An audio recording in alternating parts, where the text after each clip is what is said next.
As we're recording this on Monday, February 3rd, Trump is playing tariff chicken with the economy to distract from Elon's weekend massacre of the federal government.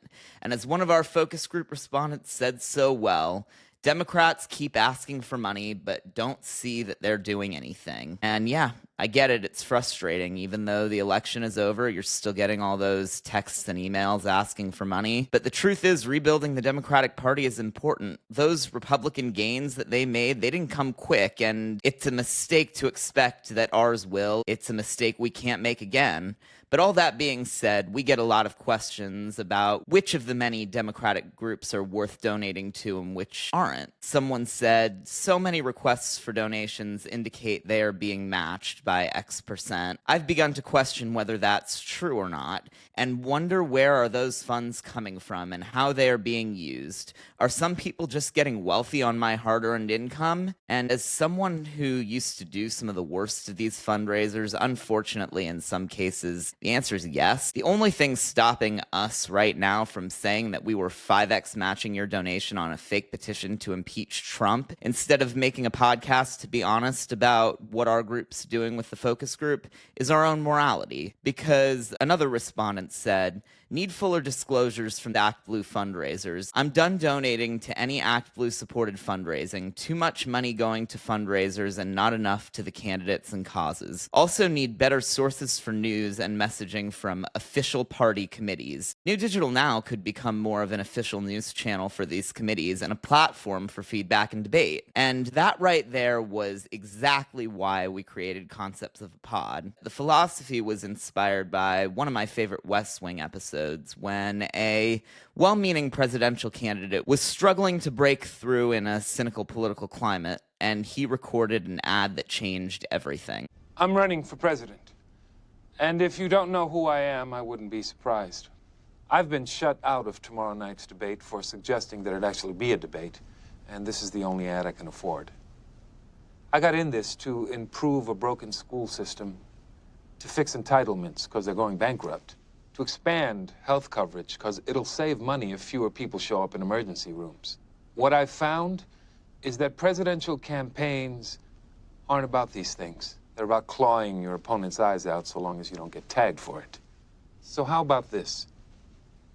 I will never say anything about my opponents or anything about anything without saying it myself, right into the camera. You might not get to hear much of me, but when you do, you'll know I stand by it.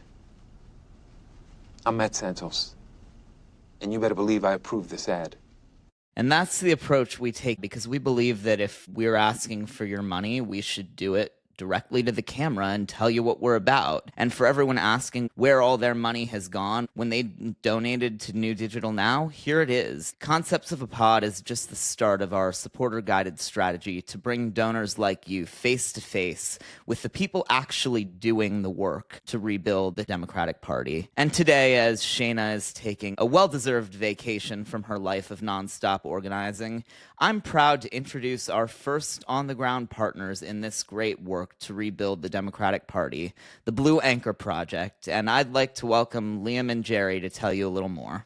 Well, thank you so much, Jordan, for having us on. We are very excited to be able to be a part of this. You know, watching that clip that you just showed, that is honestly, as a political nerd, I just have to say West Wing's one of my favorite shows, and that's one of my absolute favorite moments. And I think that and his speech on progressive isn't a bad thing to say. I'm going to pick it up off the ground and wear it as a badge of honor. And I think that's very much something that we all have to deal with right now. You know, I think Jerry and I have seen this firsthand, a lot of this combativeness going on, not just between Democrats and Republicans, but really honestly between Democrats versus Democrats.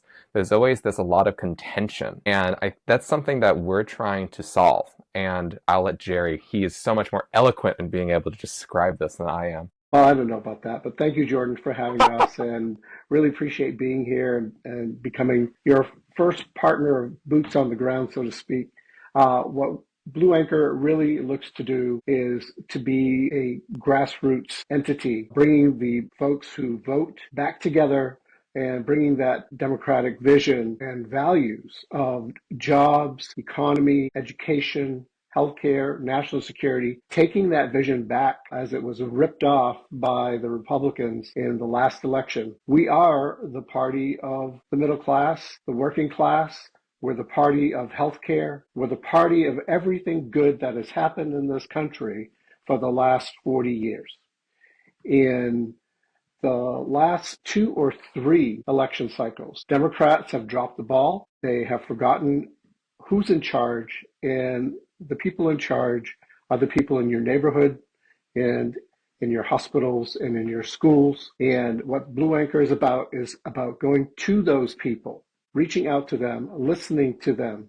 We want to go on a listening tour. We want to collect voters, and we want to bring them back to the party that made this country great. And that's my introduction of what the Blue Anchor is. We're real, we're different, we're not pie in the sky. No, we're sick of it as it is. We're so Yeah. sick of what everything's going on right now. Jerry and I have been in politics combined, what, 50 years or so? Mm-hmm. Right. We've had to deal with a lot of this stuff, and we've seen time and time and time again that nothing changes. I mean, you can track this all the way back to the 2000 election. It's a continuous steamrolling, and then you going, and you have some positive moments, and then it goes down. And it's like, it's a roller coaster nobody wants to be on, but we're forced to be on. And it's something Kind of that gets my goat. Yeah. I think, as Liam really is kind of saying, is after the Obama administration, Democrats kind of just took a lot of things for granted. But then we lost yet another term, and folks were saying, oh, you know, the Democrats need to pull together. And we did. We elected Joe Biden. Many years before that, what happened is the Republicans lost several elections. And everybody thought the Republican Party was dead. And what the Republicans did is they went to the small towns of America, to the rural communities, and they started invading PTAs, farmers' meetings at the Grange halls, you name it. They started talking to people locally. What's the matter? Why don't you like us? What do you need? They did what Democrats should have continued to do, because Democrats were organized.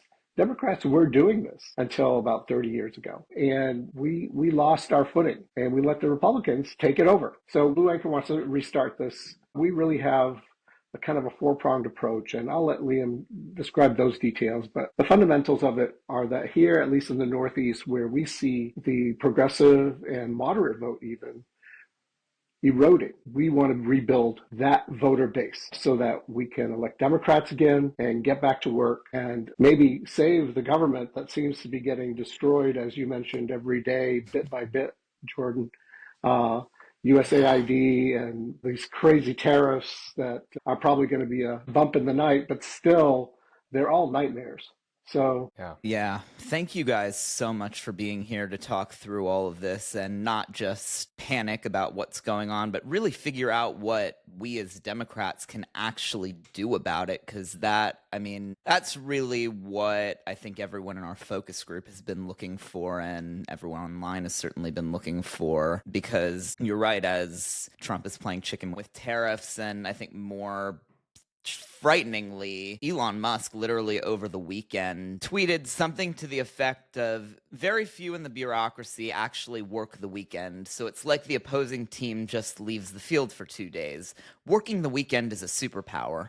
And I think he tweeted that Friday night before he sent his 6-person goon squad into the office of the federal government's HR system and locked the career civil servants out. That's incredible. And it's great. The fact that somebody can actually do that in the federal government is probably the epitome of overreach. Congress should actually do something about that. If we had a Democrat Congress, I'm sure they would. This Republican Congress is afraid to step on Trump's toes right now, but he will probably affect some of their own people in their own offices with that overreach. It's incredible. Nobody should be able to do that with 2 million plus employees around the globe. So that it's all I incredible. have to say is he's a piece of shit for doing that. And honestly, it is infuriating to see that.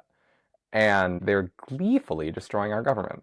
And what's so both incredibly frustrating and also semi-interesting is how the Republican Party, the all about defending the country party, is nowhere to be found. They have no backbones, no spines, all being paid off by these fuckers. And time and time and time and time and time again, they're like, oh, well, we're just going to do this. We're just going to do that. Oh, it's nothing. Yeah, it is. It's kind of a big deal because we're now, well, what are we going to do? They're going to steal all of our money.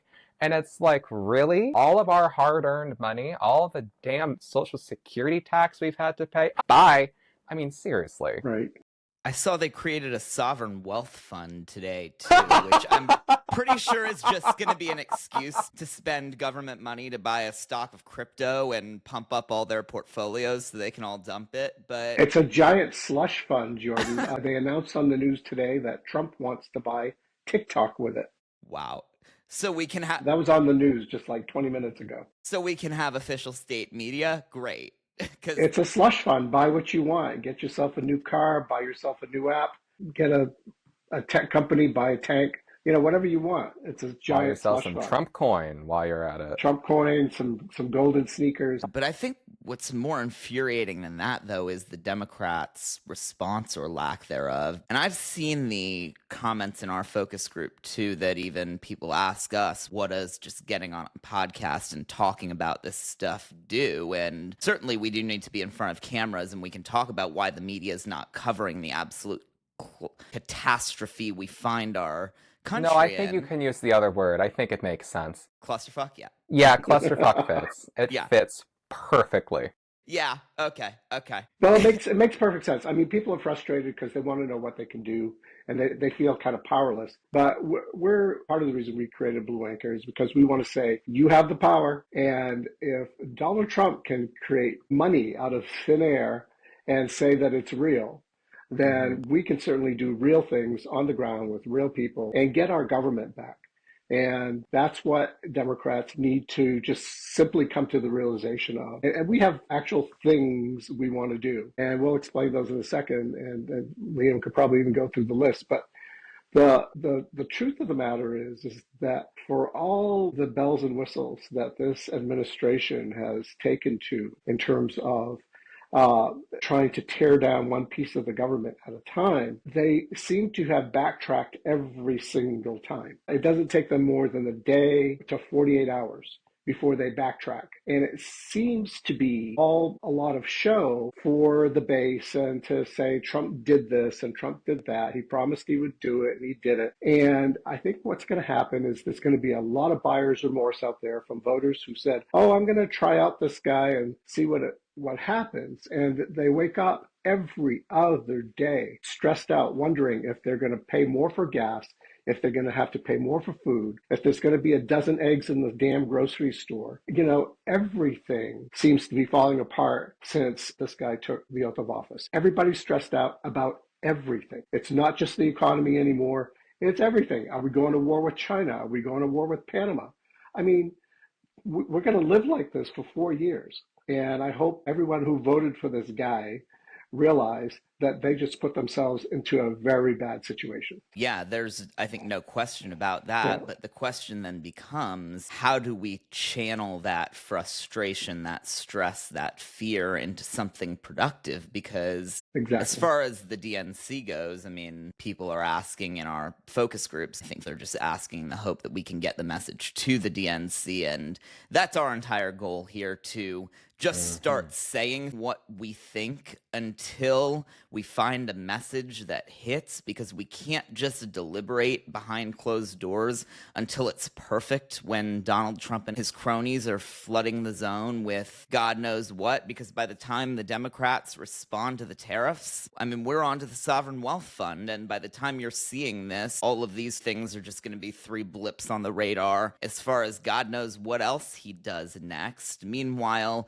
anything the Democrats say to respond to it has to go through an approvals chain where 15 people see it, and legal research and comms all have to sign off. And by the time we finally get it out there, we're on to the next. It's insane. It's an absolutely insane process. Yeah, and I mean, Elon now, his tweet about the weekend work too, he knows and Trump knows that a lot of Democratic staffers, I mean, for better or worse, we respect people's work-life balance. And if you're going to have that kind of approvals thread, unfortunately, things can't get done after hours. And Elon, who has no work-life balance, has realized that, wait, well, I can just do everything, break as much as I can after hours, because the Democrats are deliberating and they're not going to be able to respond off the clock. Yeah, this is also the man that Absolutely. sleeps underneath his desk and locks his door to his office for what, 3 to 7 days or so? So much so that when he started Twitter, the folks had to call almost, I think they actually did end up calling a wellness check on the man because he was stuck in his office having a full-blown meltdown over something. I mean, this is a man who's not necessarily the most cognitively sane person. Well, no, he's just flat out crazy. And here we have Mr. Orange Orangutan. No, sorry, that's an insult to orangutans. Orange wannabe dictator there who's like, I love Musk. I love everything there is about Musk, his spaceships. Ooh, I love it. I wish I was it. But you know, I think about this and that, and I just truly love whenever it comes to having him down the hall, he can hear me yell while I am looking at a TV because I don't actually do any work. They make me think I do, so I guess I kind of do, but I'm not really sure because every time I click a button, I get confused. And that's what it just ends up turning on, that I have Fox News. And then there it is. Elon is talking, and I'm like, ooh, well, maybe I should do something. Yeah, and I mean, that's why Democrats can't Very keep good. up. You can't You're even welcome. that could have been a Trump quote for all we know. And honestly, why Democrats can't keep up is because there is no coherent message and people just hear what they want to hear and run with it. And meanwhile, did you guys follow the big news that's been happening in the Democratic Party over the weekend, or was that Well, sort of. And the thing is that I disagree a little bit, Jordan. I think that Democrats can keep up, but they have to get ahead of it because you got to remember now, Trump has made a bunch of promises and he does exactly what he says he's going to do.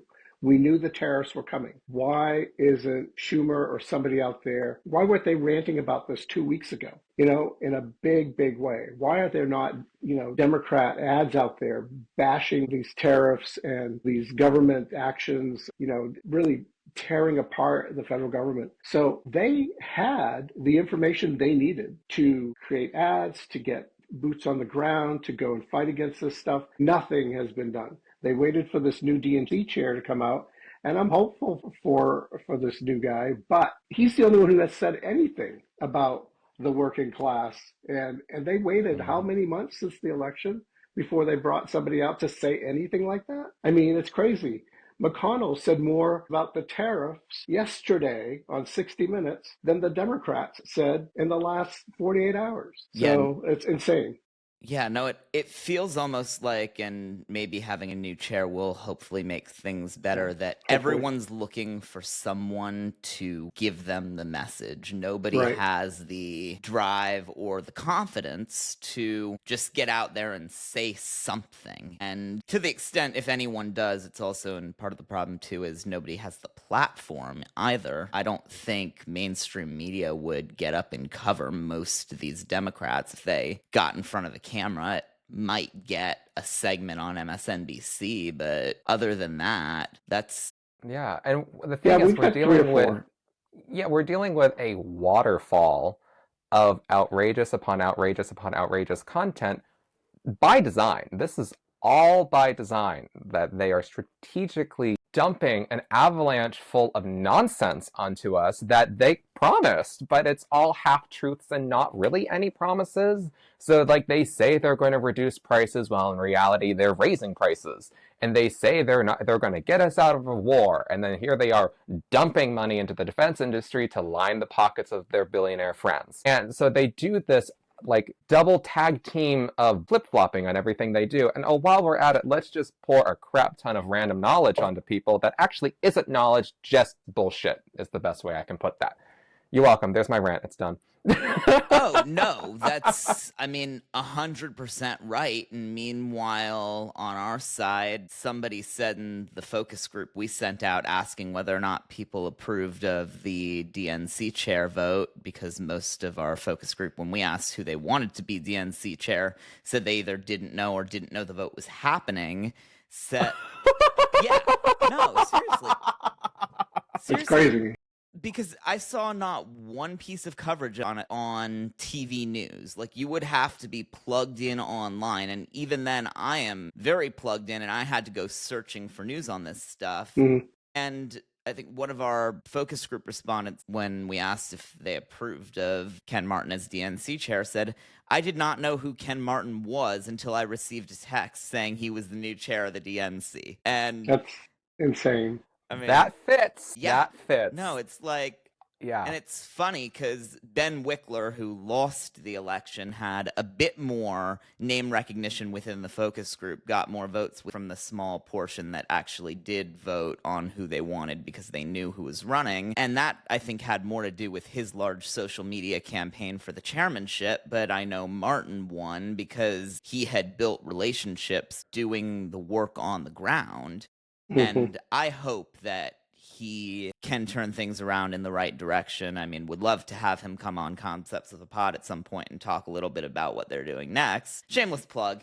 Anyway. No, Jordan, I think this is a great forum for any American, really, not just Democrats, to come and hear what people are talking about now that this election is over and Trump has started to create the mess that he's in the process of making. But this is why we're here today, though, to get back to the nuts and bolts of it. Blue Anchor really wants to do something. We're not just here to talk. We actually care about bringing this party back to the forefront. We're working primarily in the Northeast. And Liam, you can jump in here. We have really kind of 4 working points.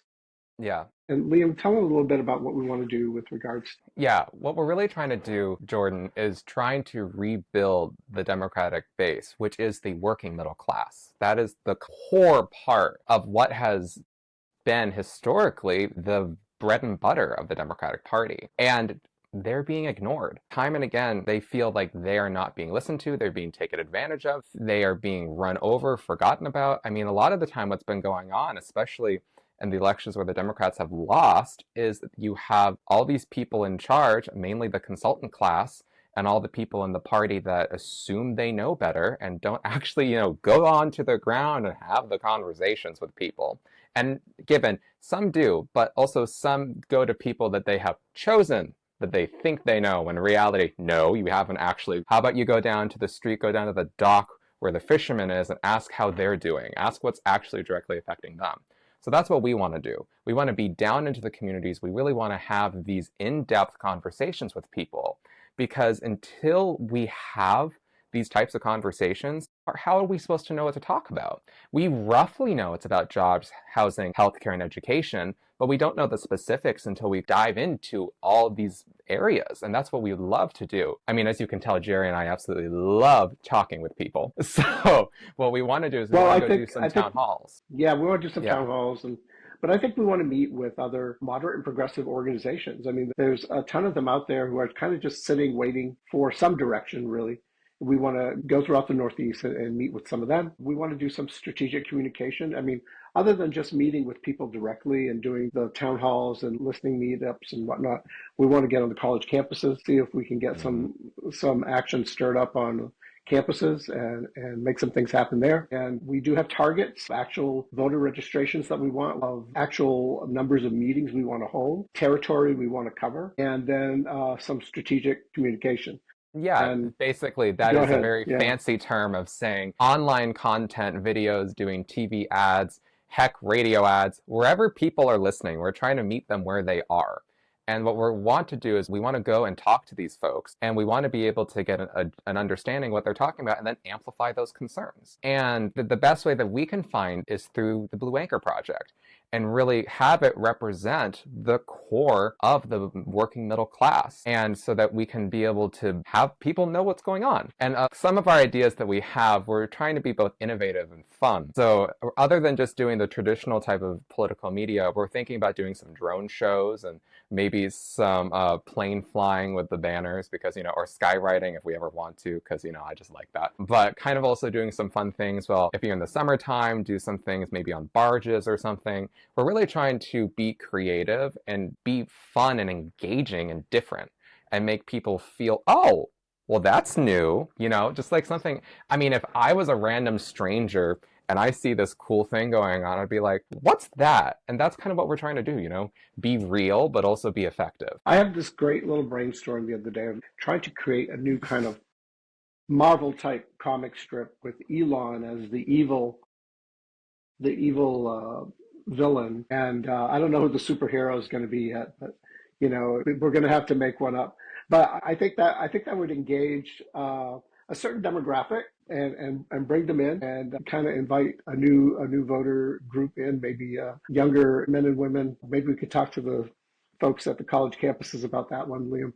That is awesome. And I love that you guys have so many, not only different ways to come at this problem, but so many specific actionable goals in what you want to do to take this energy that Democrats have and this frustration and turn it into something that can actually make progress. Because I think back to, I'm thinking about the mistakes we made over the last 4 years. I actually start to think that maybe it's even longer than that. I think back to 8 years ago when... Longer. Yes, definitely longer than that.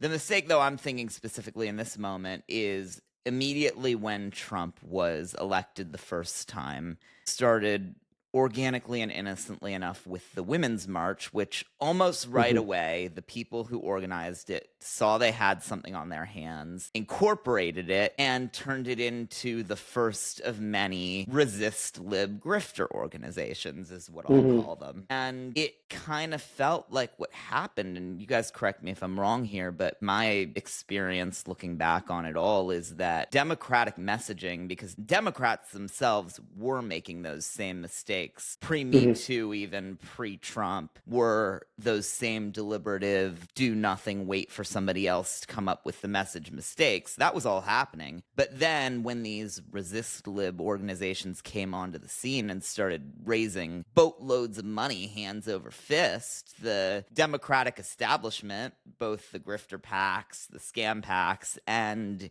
even some legitimate organizations started adopting that messaging. And I wonder if that's how we fell into the woke trap. Definitely, that's absolutely it. Oh, yeah. There's no doubt about that. But the other thing is these organizations, probably well-intentioned, I'm not going to take anything away from them. But at the end of the day, you can demonstrate all you want. But if you don't bring the voters along, if you walk away from kitchen table issues, if you walk away from the education system, if you walk away from unions, then you're not talking to the voting public in America. And that's what happened when we started with these little lib packs that were single issue, well intentioned, but at the same time, not really bringing the voters together and building that blue wall. Yeah, So that's why we're coming together here to do that.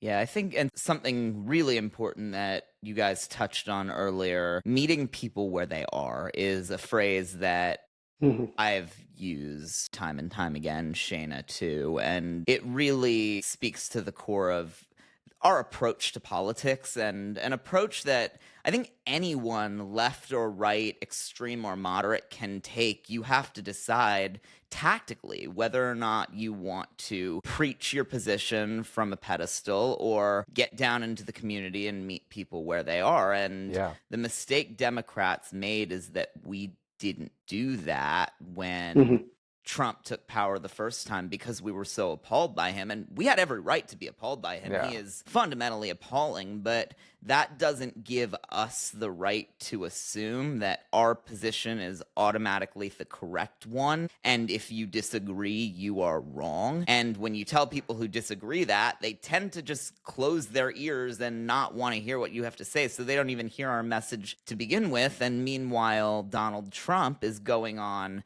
podcasts like Joe Rogan and all the other ones, which are only talking about politics 30% of the time. Like, these are not right podcasts. They're apolitical podcasts for a group of men that happen to lean right wing, largely because in our outreach to people who are marginalized and really do need help, we spend more of our time alienating the white men than we do actually talking about how everyone can and should come together for a more inclusive society. You're right on that. I also think that we exclude people evenly because we get too targeted.